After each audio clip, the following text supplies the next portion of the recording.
around you. You're focused on making them better. Cam Jones banked in a 3 late in the game, and I told him that was a direct result of him bringing the right energy to the game. I thought his attitude was phenomenal. He had every reason to kind of mope around, being in foul trouble throughout the game, having some stuff not go his way. But he was a phenomenal teammate, and you can kind of go down the line. I thought Jop's intensity and aggressiveness on defense was huge. He only scored 9 points, which for him is pedestrian, but his defensive approach helped us win that game. He had the eye of the tiger. We showed the team this picture of him today. You know, we're big on the gladiators in the crowd, and you could see Jop on the court walking. He had this mean look on his face, and then you could see the whole crowd in Hinkle Fieldhouse. And he just had a look of determination, and that's what it's all about. I like that on Marquette's social media channels, you guys showed your team warming up at Hinkle. Everybody knows the history there. Why is it such a tough place to play? Well, I think every venue in the Big East is a tough place to play, maybe for different reasons, but they've got great crowd. You know, the people in Indiana are very knowledgeable about basketball. They know their basketball. They like basketball in Indiana. Oh, they do. They love it. There's a history there. But there was a lot of Marquette people there, and it was amazing. Before the game, the Marquette fans broke into a "We Are Marquette" chant, and then the Butler students, they didn't take too kindly to that, but it was great, you know, hearing that presence and feeling that, even being on the road. And the guys really did a good job coming together. This was another game where my anxiety started to climb as we got closer and closer to that final buzzer.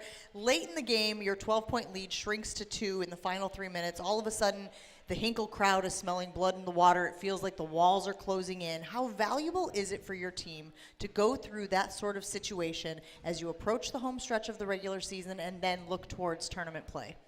Well, I mean, that's life on the road. I mean, we saw it at Villanova. We saw it at St. John's. You know, you're not going to just kind of skate through with an easy win on the road in this league. You know, you have to stay tough. You have to stay resilient. And, you know, you got to stay together and be able to battle through some adversity, you know, some calls that don't necessarily go your way. You know, we're last in the conference in free throw attempts. And, you know, our guys feel some kind of way about that. Because we're in the top 2 in the country in points in the paint. And that's kind of a confusing pair right there. But you know what? Win anyway is our approach. And that's the mentality that the guys took. You know, I thought they did a really good job down the stretch, making free throws and doing what we needed to do to win the game. Well, to your point about your post presence, you had said in your post-game press conference that Butler's plan was to make you guys finish around the basket, which it seems like you accepted that challenge, turning in 46 of your 78 points in the paint compared to Butler's 20. How does a performance like that inside affect your team's confidence, again, as you continue through a very difficult stretch of Big East play? Yeah, I mean, we're just playing how we play. So the other team's going to decide how much they want to help. And when Tyler or any of our other guards or even Oso drives the ball, if they don't help, then, you know, it's time to score. And so we did a nice job of getting to the basket. We actually missed a lot of, you know, easy shots in the first half and then a few in the second half. But we obviously finished enough to score 46 points in the paint. And I thought Tyler did a really good job imposing his will. He had a huge 3 late in the game where they kind of loosened up and went underneath an action. He was able to hit the 3. And then on the very next possession, we ran the same play with a little bit of a twist to it, where now Tyler set a screen for Oso. And for all the Marquette fans out there, this is unique, you know, to be able to go back-to-back plays with Oso going into a dribble handoff with Tyler, Tyler making the play and scoring, and then on the very next play, Tyler setting the screen for Oso, and Oso attacking and getting the three-point play. Was huge. Yeah, we talk about the three-pointers in that game. Butler hit 5 threes in the first half. Did that success that they were having from outside change your defensive approach at all? No. I mean, just try to be better. You know, there's a couple different ways to look at, you know, when a team is having success against something you're trying to do. And it's all part of a larger context because, you know, you have to defend the three-point line, you've got to keep the team off the foul line, and you got to defend the paint. So those are 3 different things that sometimes work against each other. But, it's do it better, do it harder, sub, and then maybe change what we're doing. But it starts with you got to do it better, and find a way to make them miss. And I thought our guys did a better job of that down the stretch. I like this. Do it better, do it harder, sub, meaning bring in a different lineup or a different player to play that position, and then change what you're doing. That's because you're so confident in how you've prepared. We have our way. UConn has their way. Everyone has their way. Butler has their way. In fact, it says in Hinkle Fieldhouse, the Butler way.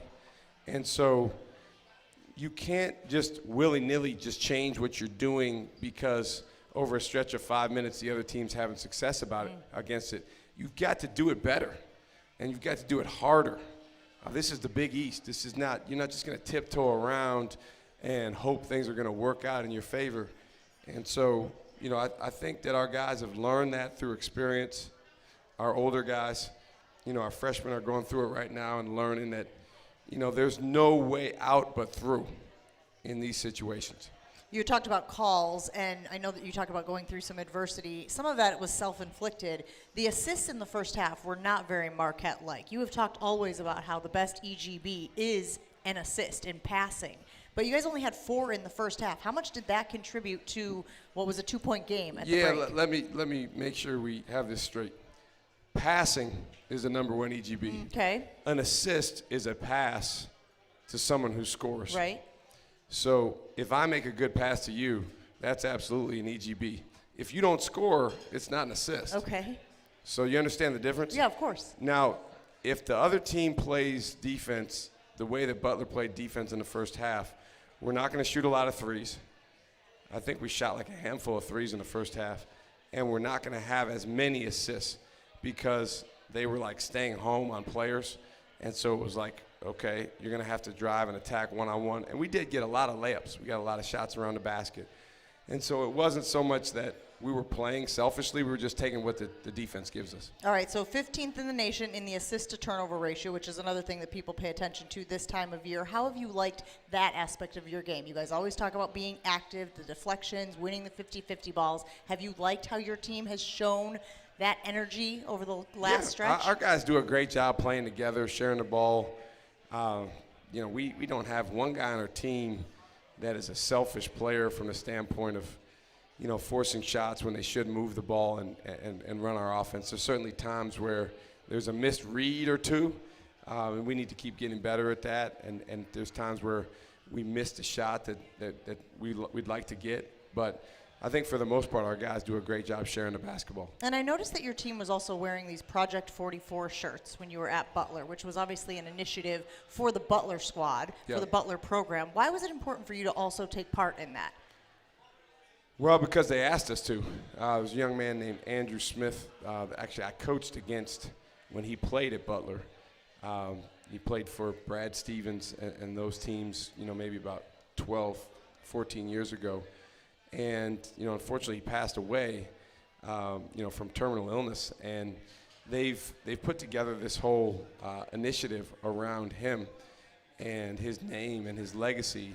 And they've done an unbelievable job raising money, to fight that disease. And they've asked us as an opposing team to come in and wear those shooting shirts. So, of course, we were going to take part in it. What does that say about the Big East? I think there are places that would say no, like, that's your thing. We're coming into your place. Our goal for the evening is to beat you. We don't want to take part in your initiative. What does So that we say? had a player that said no. I won't tell you who it was, but he didn't know. Was it a competitive thing? No, he didn't know about the initiative. Story. He just, we don't necessarily tell these guys like the 1,000,001 details that go into everything we're doing. Just, hey, you guys wear these shirts, and it's something that we're going to do to support Butler. So he's like, I'm not wearing that, and I said, yes, you are. Put it on. And so he put it on, no problem. But yeah, it says a lot about the Big East. We had a guy when I was at Texas. It was probably the hardest thing I've ever gone through as a coach. Diagnosed with leukemia in the middle of his sophomore season, and was out for a long, long time. Almost 2 years. Then he came back, and the way that the opposing teams and schools treated him when he came back, it was very heartwarming. And so that really says something when usually you guys are at each other's throats and attacking each other, but when something bigger than sports or bigger than basketball comes up, if you show, a demonstration of care and concern, that's a great gesture. I believe ESPN's College Game Day did a feature on that young man. I don't know if you recall who the reporter was on that story. That's Coach. right. That's right. You did a good job. Thank you. I appreciate that. All right, much more with Shaka Smart coming up here from Motor Bar and Restaurant as Marquette Thursdays roll on. Folks, enjoy an artfully stylish experience at St. Kate the Arts Hotel with deluxe accommodations, culinary creativity, on-site art galleries, and nightly live music. You'll enjoy every element of your stay at St. Kate. Learn more at stkatearts.com. That's stkatearts.com. More with Shaka Smart. Plus, we have Sean Jones coming up. Stick around.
Here at Motor Bar and Restaurant at the Harley Davidson Museum. Marquette Thursdays with Shaka Smart. Sean Jones will be joining us momentarily as well. Marquette fans, Buffalo Wild Wings is the official viewing party location for Marquette road games this season. Check out the Golden Eagles watch party schedule at gomarquette.com/BWW. The next watch party is February 17th at the South 27th Street Buffalo Wild Wings. Of course, Marquette is taking on UConn at 2 o'clock in the afternoon. Did y'all know that Marquette was taking on UConn this weekend? It feels like it's kind of a big game. I'm hearing people say it is the biggest game in college basketball thus far. So great for our Marquette Golden Eagles to be a part of it. Marquette teams will actually be facing 3 number 1 teams. Over the course of 3 days, you've got Saturday with the men's basketball team taking on UConn. Then the men's lacrosse team on Sunday is taking on number 1 Notre Dame. And on Monday, the women's lacrosse team is taking on number 1 Northwestern. But all eyes in college basketball will be on the Big East as Marquette takes on UConn. Strangely, and this is kind of a quirky scheduling thing, y'all haven't played each other for the Big East schedule, but you will play each other in a matter of days, this game, and then when they come to Fiserv Forum, the game having all the makings of an absolute classic. But Shaka, I noticed when you were talking about the game and you were asked about the game, you called it a fun challenge. And the word fun popped out to me. Why was it important for you to include that adjective when talking about this game? Well, I think that the approach you take towards a challenge is absolutely pivotal to the way you go about things and the way you carry yourself, the way you affect the people around you. Cam Jones said to me today after practice, we were in the weight room, and he said, I remember as a kid waking up on Saturday morning and turning on the TV and just being so excited about watching a matchup of top 10 or top 5 teams. He said, now I'm going to be playing in the game. And so I think he speaks for all of us when he was saying, hey, look at it the way that the young version of you would look at it, that, wow, this is awesome that I get a chance to participate in this game. And certainly for us going on the road, it's a heck of a challenge. UConn has a tough environment. Their fans, really, really get after you. And it's a place where they have an expectation, a very, very high expectation of winning. So it'll be, like I said, a fun challenge. It's a fantastic story. I love that Cam has that perspective. You have also stressed the importance of being present. So you have the game against Butler earlier this week. Did you have to have any conversations with your guys about, let's not look ahead, let's stay in the moment? The human nature is to start thinking about the big one on the schedule, but we can't afford to do that. I talked to the guys about it a couple times, and they looked at me like I was crazy. And that's because Butler beat us the last time. So they were like, are you kidding me? Like, I'm a competitor. We got something to say about this next game. So I appreciate that about them. And there was no lack of presence whatsoever on Tuesday night at Hinkle Fieldhouse. And that says something about our guys' maturity. As I've been saying all year long, there's a difference between the gladiators and the crowd. Our guys are gladiators.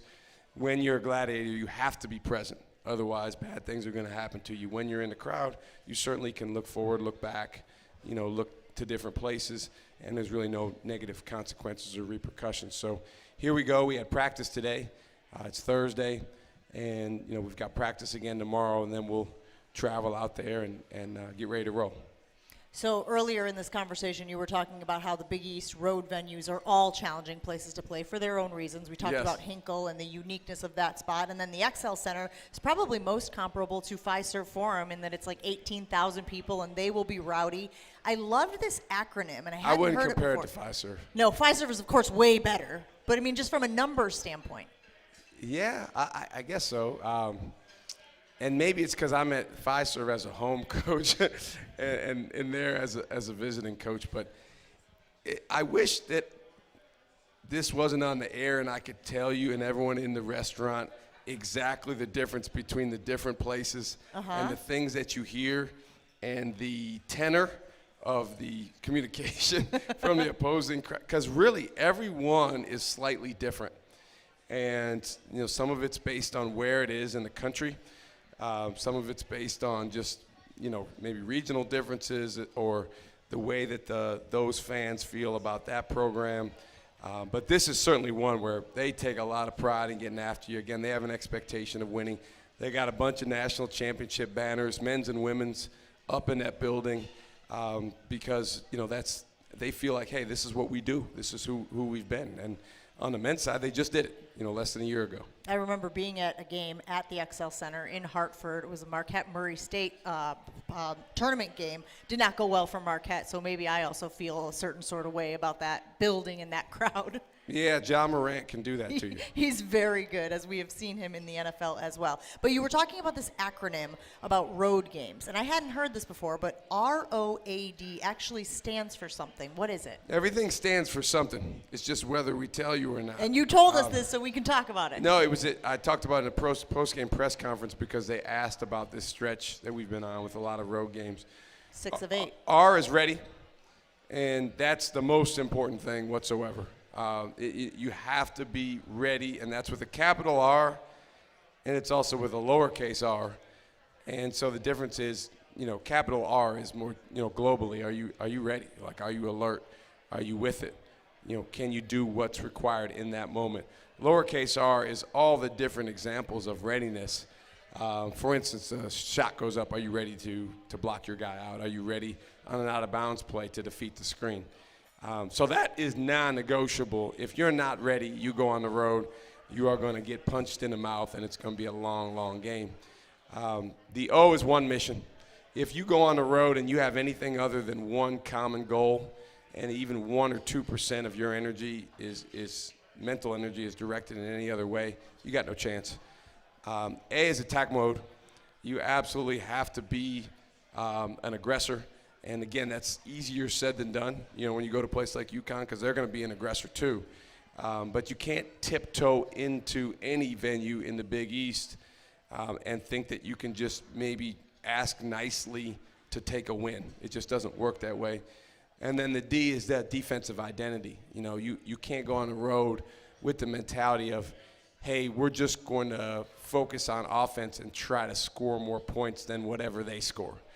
That's not going to work. That doesn't work on the road. You have to be able to get crucial stops.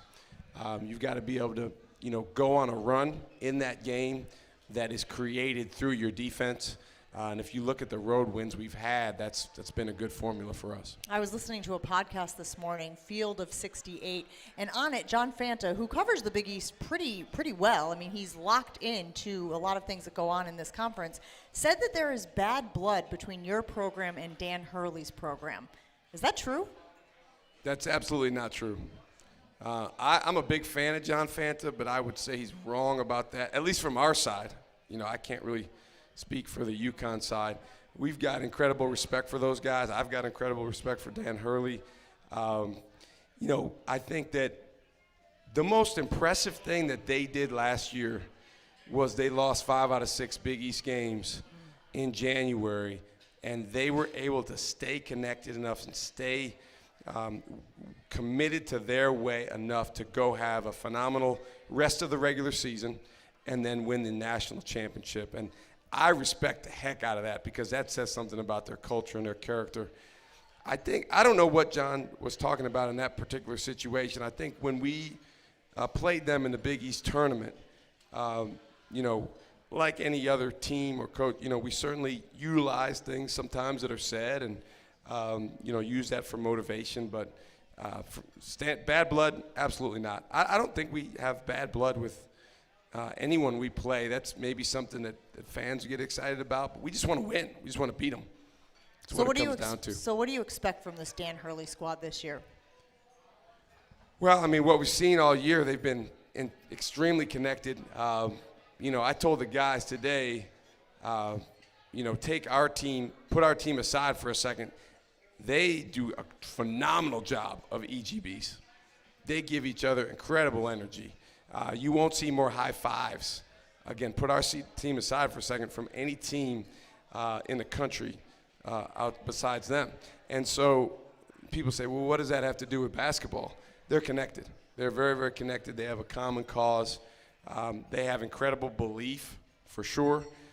They've built a group that is a combination of older guys that have a level of toughness, and then they have a freshman and a sophomore who are both going to play in the NBA for a long, long time, and they'll both probably be picked in the first, 15 picks in the NBA draft. So that helps as well. I think Coach Hurley and his staff, they do a phenomenal job on both ends of the floor, preparation-wise.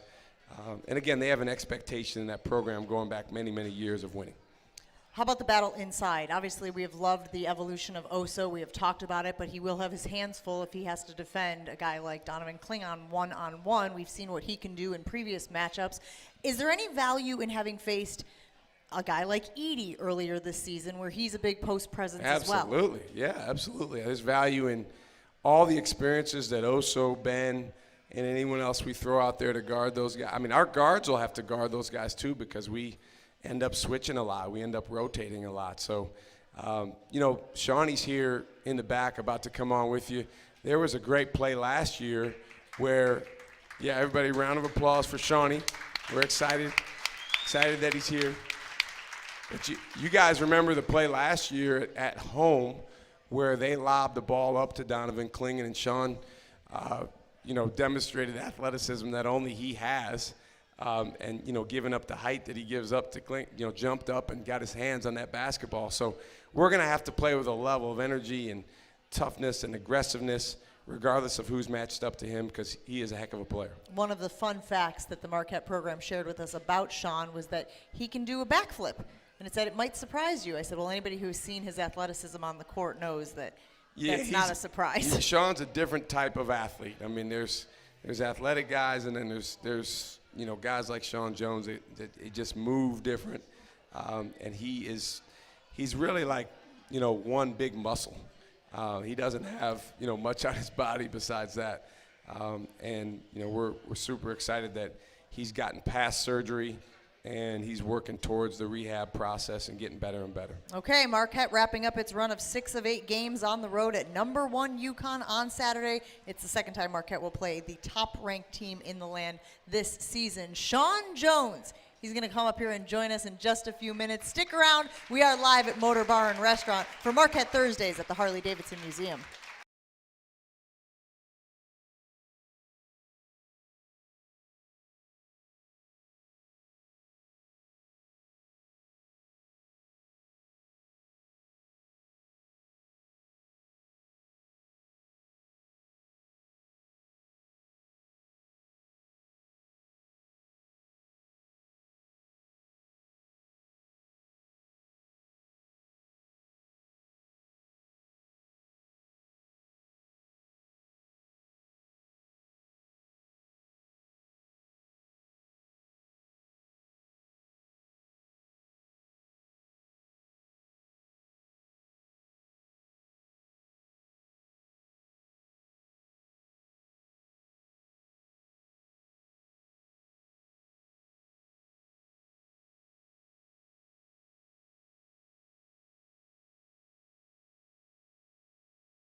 Tonight's Marquette player interview is brought to you by Wintrust Wisconsin's Bank, the official banking partner of Marquette University and home to Marquette Checking with free ATMs nationwide.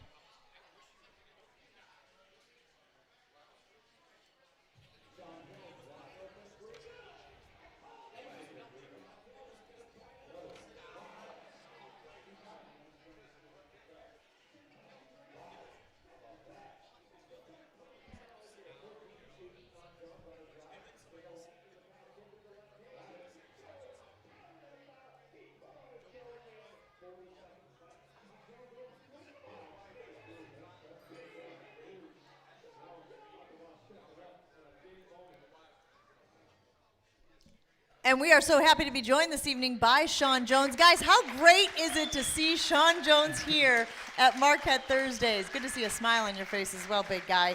So I think the first thing we want to talk about, obviously, you had this injury. It's season ending about a month or so ago. How are you doing today? I'm doing good. Nice to see all the Marquette faces today, and just trying to keep smiles on my face. Everybody around me smiling, so I've been all right. I know the injury was tough for you.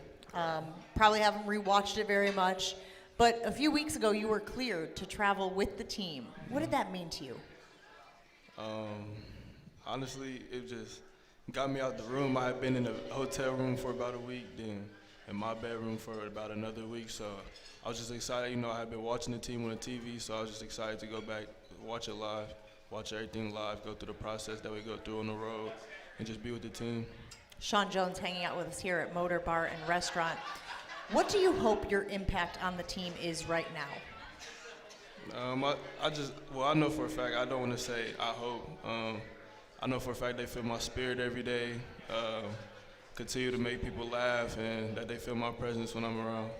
So one of the things that Shaka Smart talked to us about was win anyway. It sort of felt like that Butler game was a win anyway sort of game.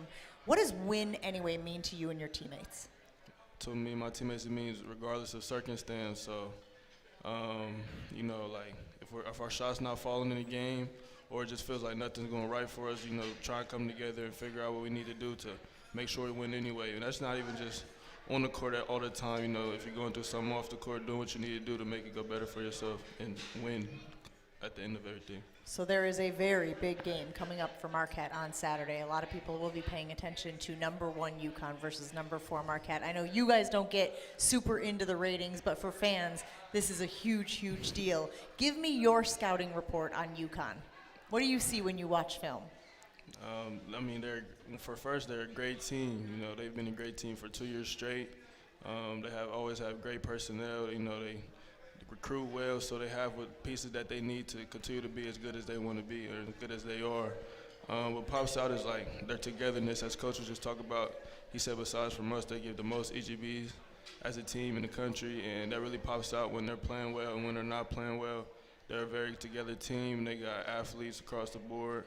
They got good positional size at every position, and you know they get downhill well. They run their offense to a T, and play defense well with Klingon in the middle. You know, they do the drop coverage very, very well, and then they bring Sampson off the bench. He does a great job as well, so it's a good all-around team. This guy likes talking X's and O's, as we can hear, guys, here at Motor Bar and Restaurant. We talked about the presence inside and Oso and Ben Gold and what they need to do in order to combat that. How impressed have you been with Oso's evolution? I mean, it's been very impressive. You know, since I've been here, I've known Oso as a great guy, a great player, and for everybody else to see that, what he's done the past few years has been great. Sean, I got a little coughing attack that's coming on here. Excuse me. I saw on social media a couple of nicknames of a couple of your guys. I saw the Magician for Tyler Kolek, and I saw the Voice for Oso. Do you know what those are or what those are based on? What did you say Oso's nickname was? The Magician and the Voice. I like the Magician for Kolek. The Voice, I guess you could give Oso the Voice, you know, because he's a very vocal leader. He gets his point across all the time. But that's a usual nickname. I haven't heard much of that around the locker room towards Oso, but I get it. I think I saw it on the social media pages, so we'll have to check and see what the origin of that is. Speaking of origins, I've seen some videos of you when you were in like 3rd grade playing basketball, highlight reels. Where did those come from? Who was posting those on social media and on the internet? A lot of the times, my mom, you know, when I don't even remember when, but I think it was my 3rd grade year. I was just playing AAU basketball, and she just picked up her camera and started recording. What was the reason she did that? What did she see in you at that time that she thought, I might want to record this, I might want to remember this? My mom's a real basketball head, so I think she just wanted to review it like as a film thing, you know, show me what I was doing wrong or doing right even at that early age. And then she began to just share it with my family members and then eventually started posting on like Facebook and stuff. Are you trying to tell me you were doing film study when you were in 3rd grade? My mom was, yeah, she's a real basketball head, so. Is that where your love of the game comes from? Yes. When I was like, first few years, my mom had me when she was in college, so I spent my first few years on the campus as well, so I would travel with the team and stuff like that. I traveled with the team for 2 years. I'd be at the practice and stuff, which I don't remember, but I was there, so it was running through me, basketball. That's amazing. I had no idea that that was your earliest experience with basketball. Did you know at that young age that this would be in your future, or did it take you some time to kind of warm up to the sport? It honestly took me some time, but it was still early. Like I played a few other sports before basketball. Like, I mean, probably every kid played t-ball. I started out with t-ball, and then the next year I played baseball, and then I played football. And this was all early. I played t-ball when I was like 4 and I was 5, and then I went on to football. Then I started playing basketball about 6, 7. Those videos, do you ever go back and watch them? Are they something you pull up on your phone to kind of see your start in this sport that obviously has given you so much? Probably not as much as I should. You know, I rarely go back to like the 3rd grade days. I really don't remember much from then, but I definitely remember, what I do remember is the team I played with, because we were real competitive. We traveled across the country all the time to play. I remember all those guys, so I remember the memories from them, but I don't really go look at the basketball. I look at the off-the-court stuff and think about that, and then I get to speaking to those guys from back home. That's the best thing about it for me. We talk all the time about how everyone's journey has some sort of adversity. You are obviously going through some right now. What's the best advice you've been given for handling this phase of your story? Honestly, to embrace it, embrace what's going on, and then to let my emotions be what they are, feel them, go through with them, just come to work every day, do what I can to improve myself, and just stay with it. What has being a part of the Marquette basketball team meant to you? I mean, it's meant everything since I got here day one. You know, when you come here day one, if you don't know, most of us, well, almost all of us come here either a few days before we graduate or like the day after we graduate. So, you know, it's a quick turnaround, but you know, they embrace you as soon as you get here, and you get accustomed to how everything goes here really quickly. So, you know, if you go to a place where you're embraced and they allow you to be yourself, or if you're not being yourself that much, they try and bring it out of you. You know, you just grow to love it. And I mean, most of us, we went to a Marquette game before we committed, and we just fell in love with the experience we had. So I've had a high level of love for the school. We are so thrilled that you are a part of this program. I have this list of fun facts for all the players. They give it to me every single week. And yours says that if you were not playing basketball, you'd be playing football. You obviously must have loved it if you thought that's your backup plan for playing high-level basketball. What position did you play in football, and what attracted you to that sport? I played receiver for a lot of my years, and I played a few years of running back as well. What really was my love for football was it was just an easier recess sport to play than basketball, because not too many of us were like at 6, 7. Not too many of us were any good at basketball, but we could pick up the football, throw it to each other, run around chasing each other, and all my cousins played, so my mom just put me in one year, and I started loving it. I love that. Your athleticism is always on full display on the court. I'm sure that benefited you in those playground football games as well. All right, let's project out a little bit. What does your team need to do? What does Marquette need to do to get the win this weekend and then continue clicking off those wins in the rest of this Big East schedule? I say for the most part what we need to do is be us, you know, not try to play too crazy into what UConn's doing, be us. You know, they got to beat us, not just go in there trying hardest to beat them, cancel out what they do well and stuff like that. Well, we want to take away what they do well, but our best advantage is being ourselves and focusing on what we do well.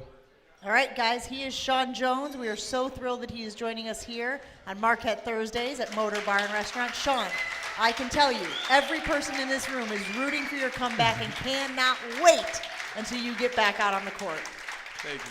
All right, we'll take a break here from Marquette Thursdays. Guys, I want to tell you about the Wisconsin Department of Transportation. Don't wreck a great time at the game. The Marquette Golden Eagles remind you to drive sober or get pulled over. Visit zeroinwisconsin.gov to learn more. Zero in Wisconsin. Together we can save lives. Wisconsin DOT. We roll on with Shaka Smart right after this.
Remain this season and 2 are already sold out. Secure your tickets for next Wednesday's game against DePaul and February 28th against Providence today to see the number 4 ranked Golden Eagles in action. For more information or to buy tickets, visit gomarquette.com/tickets or email us at athletics@marquette.edu.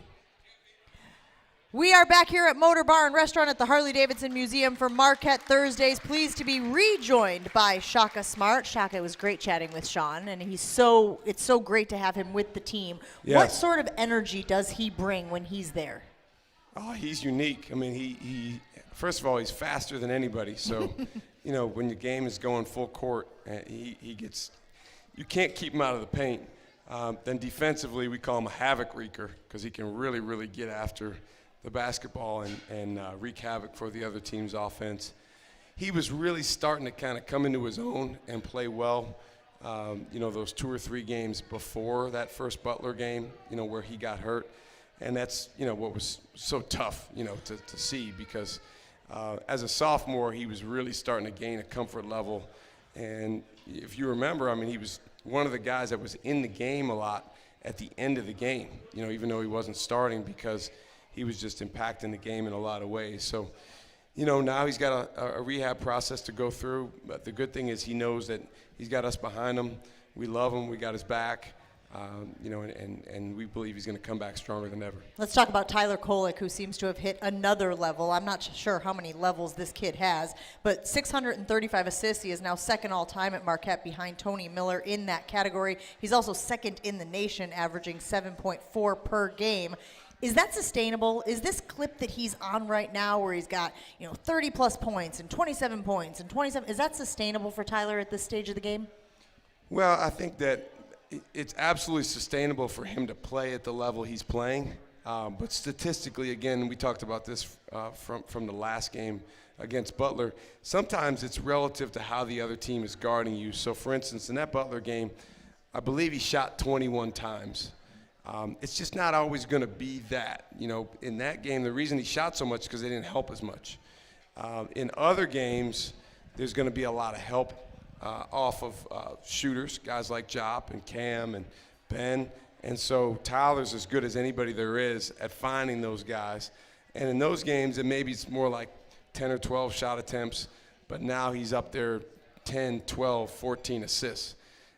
By the way, have you seen Tony Miller's assist? No, it's like 900 and something. It's ridiculous. So Tyler at 635 being second, that tells you how far out there that record. I don't know if that record will ever be brought. I mean, you never say never, but that is a ridiculous number. Let's talk about some other potential accolades because there has been talk of Stevie Mitchell and Oso Ighodaro being in a Defensive Player of the Year conversation. Stevie in particular, he's so good out there. The energy he brings, how he hustles back down court to make plays. Make a case for him as Defensive Player of the Year. Well, I don't think that he gets as much respect as he deserves outside of our Marquette family, our fans, and our team on defense. Same thing with Oso. Those guys you can't put a value on how powerfully they impact that end of the floor. Stevie is such a domino because you can put him on the other team's best guard, and he's going to take on that challenge in a major way. And then he plays with such toughness and fight. Every game he gets his hands on the basketball. He was, again, the deflection champion for our team on Tuesday night. And then Oso, he's like our defensive quarterback because he directs everything. He's very good at switching when necessary. He's really, really smart. He understands angles.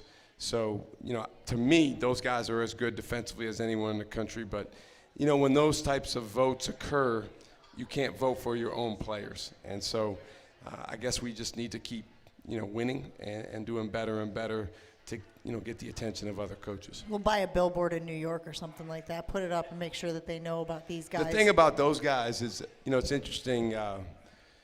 If you ask those guys which one is better, each guy would say the other guy.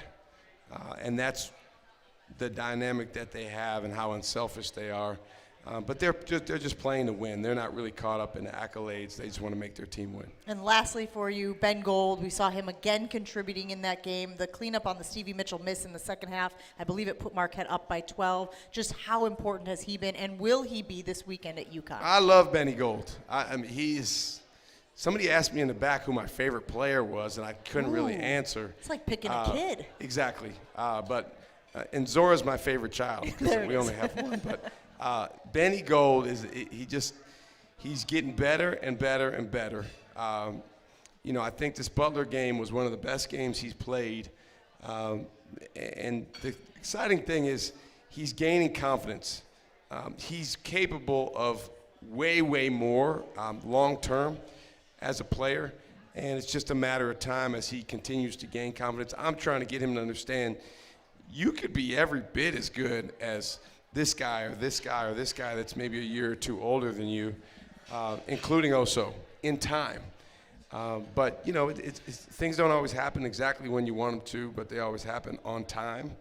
And Benny is, you know, he's coming up big for us. We're going to need him on Saturday. Can I tell you, you can actually see him gaining confidence game by game, sometimes half by half. Like, it's been really awesome to watch as a Marquette fan. If you don't like Ben Gold, then there's something wrong with you.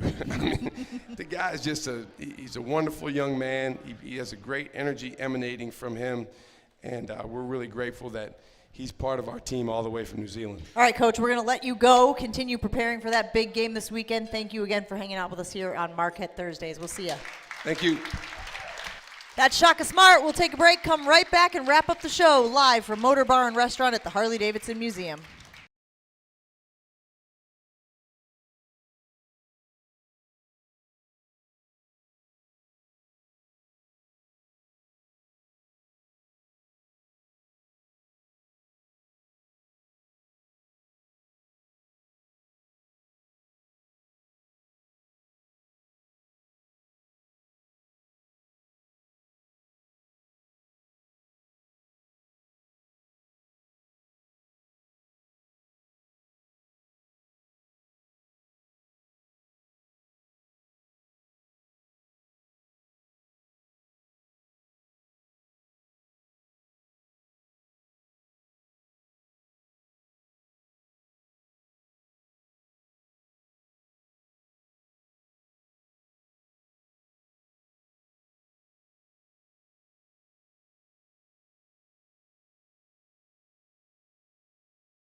Thanks to Shaka Smart and Sean Jones for hanging out with us here at Motor Bar and Restaurant for Marquette Thursdays. Do you know that there have been 4 top 5 matchups in the NCAA in basketball this year, and that your Marquette Golden Eagles have been in 3 of them? Of course, we're talking about when they faced Kansas, and when they face Purdue. And the third one, of course, is that big UConn game this weekend. It is at 2 o'clock on Fox. It is a huge game. There will be major implications in the Big East, and of course UConn in a very tough stretch of games for them. So we will certainly be pulling for a big Marquette victory on Saturday when they take on the #1 team in the country, UConn. Thanks for hanging out with us, guys. Have a great one. We'll see you again next week.